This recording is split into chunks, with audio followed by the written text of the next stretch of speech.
C'est le jour pour moi de vous parler des savants. Vous savez, ces dames, ces messieurs très brillants qui ont les yeux rivés sur des grosses lunettes, qui regardent dans tous les sens dans le firmament. Ils cherchent une étoile nouvelle, un, enfin, un élément nouveau dans le ciel. Ils cherchent, mais intellectuellement. Tout ça se fait sans un milligramme comment on appelle ça, de, d'intuition.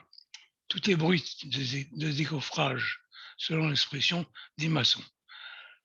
Après que le Big Bang eut lieu, des myriades de planètes, d'étoiles, de constellations, de comètes se mouvaient dans tous les sens. Chaque galaxie se cherchait une place. Le remue-ménage cosmique devait être extraordinairement fort. C'est dans un tintamarre extravagant que s'installer et se positionner quoi?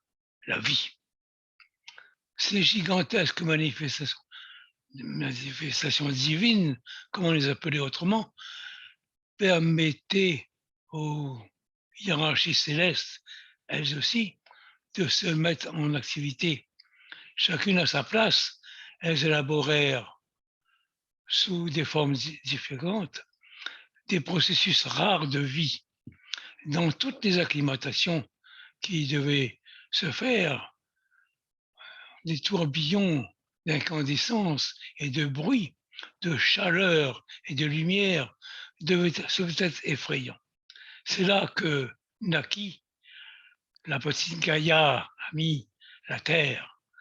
Beaucoup de phénomènes eurent lieu là-bas, dans le cosmos, entre le Créateur qui imprimait avec sa puissance, sa force et sa volonté ses désirs les plus fous et les plus exagérés aussi.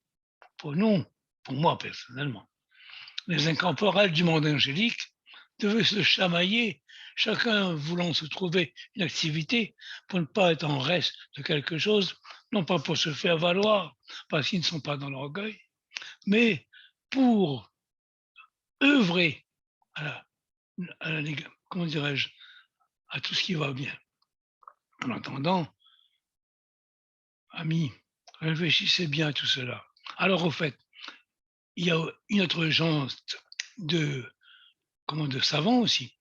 Ce sont ceux du corps médical. Ceux-là sont partout. Actuellement, ils sont sur tous les réseaux sociaux ou autres, dans toutes les manifestations, comment on appelle ça, de,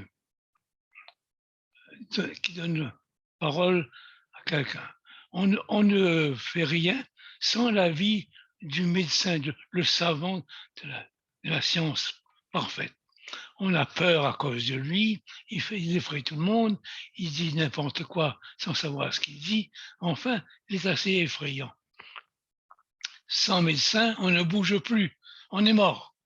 Sans médecin, on ne peut plus avancer, on ne peut plus naître, on ne peut plus mourir, on ne peut plus vivre surtout tranquillement, sans avoir peur, sans être effrayé par ce qu'ils racontent pour affaiblir les populations et les mettre à leur service. En attendant, réfléchissez bien à tout ça. Sachez seulement que le dernier qui aura raison, ce ne seront pas ceux qui vont actuellement nous confleurer. Au revoir, amis. Au revoir.